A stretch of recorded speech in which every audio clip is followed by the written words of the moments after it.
Well, that was 2 videos in a row that ended on a surprise ambush. Hopefully I won't be making it 3 today.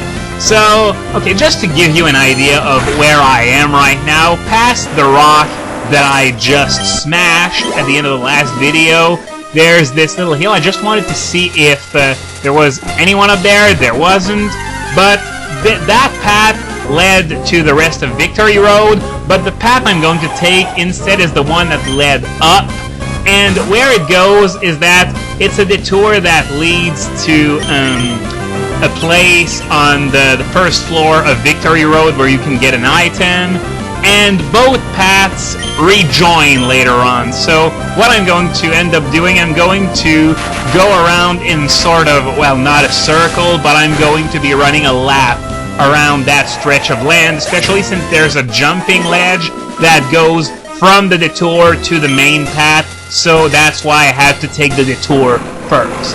So, yeah, now we got those little puzzles. This one is very easy, just send... Oh yeah, I already used strength in the last video, thank God. So yeah, that was as simple as that.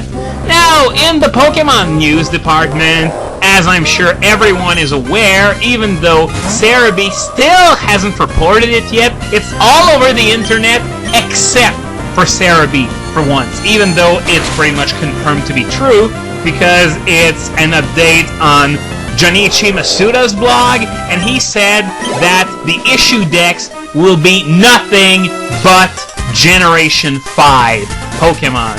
Unlike what I originally thought, and I'm sure it surprised a lot of people, though maybe we should have seen it coming with Koromori and that Weedle-looking thing that was revealed yesterday, which is presumably going to be the new level 10 bug. And that clay doll is not a very good match for my Gardevoir. I'm completely walled, so I'm going to send out my Lotic instead. But back to Weedle Mark II, as I like to call it, since there's no name for it yet, it certainly does look like a level 10 bug. And it looks like a bug grass, too. Yeah, bug grass, one of the worst typings in the game. Just ask Parasect, for example. So, a level 10 bug, typically among the weakest Pokemon in the game, paired up with a bug grass typing, they really are intent on making us forget about Luvdisc, aren't they? But look at me rambling off again. What I wanted to talk about was that whole Isshu Dex only new Pokemon deal.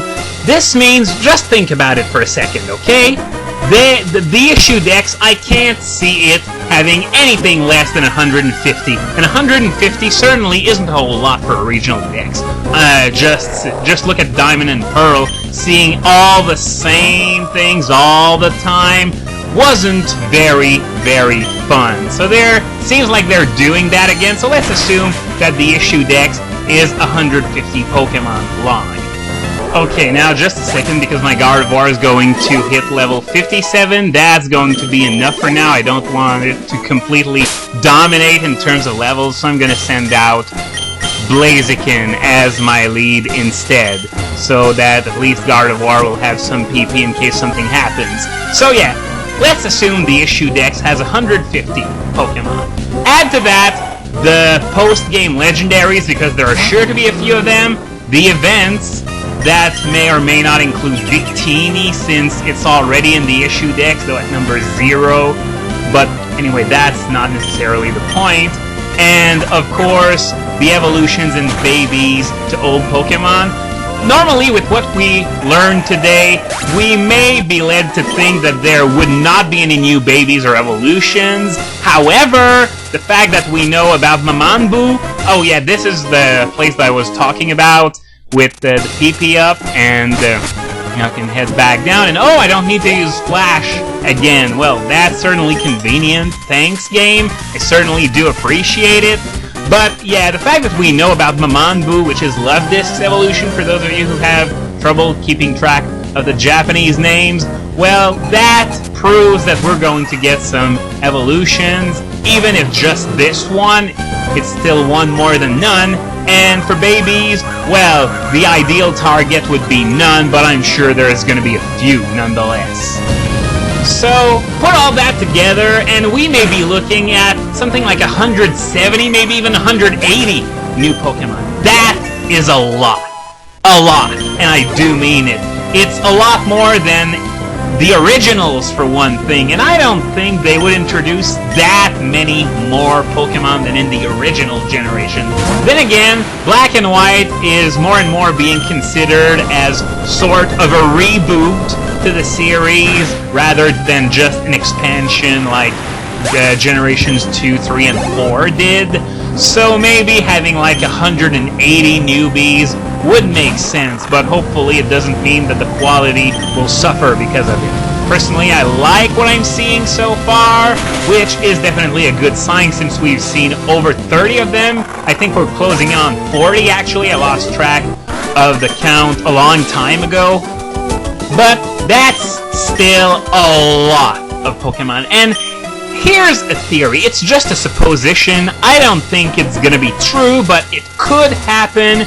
It could be that to round out the Isshu Dex, because they don't want to make 180 new ones, it could be that they're going to be taking the likes of Mamanbu and other new evolutions and babies, stuff them in the Isshu Dex since they're Generation 5 Pokemon, and then add the others such as Luvdisc by proxy because they're related to Generation 5 Pokemon. That could happen, but then again, Masuda said, oh, I think we got another strength boulder puzzle here, so just let me think. Of course, there's nothing else to do but this, and then there's nothing else to do but that.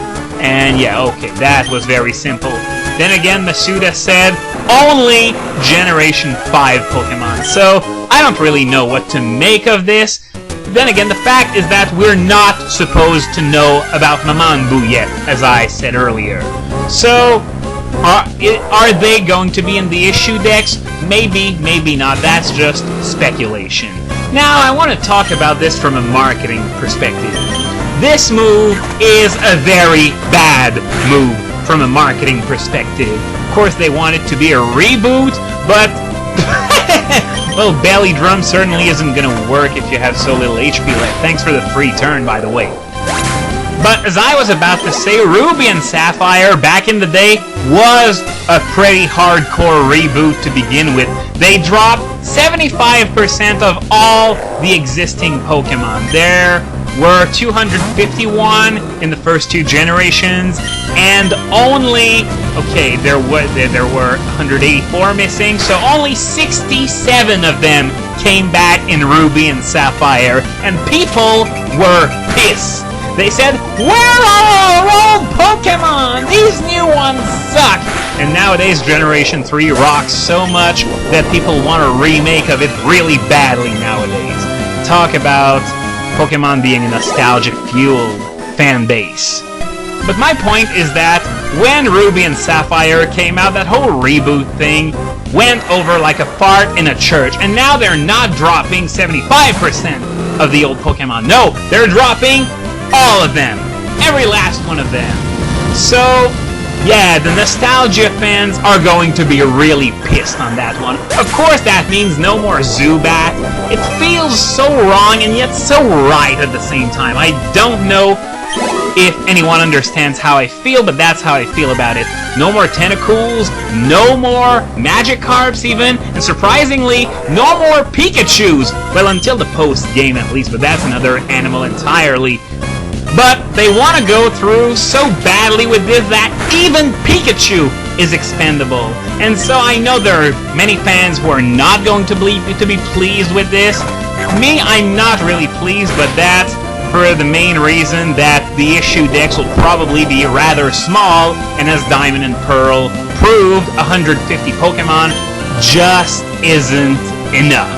So I'm going to take a little break here. It's astounding how little progress I made in this video. I'm probably going to be spending a lot more time than I expected in Victory Road. I'll be right back.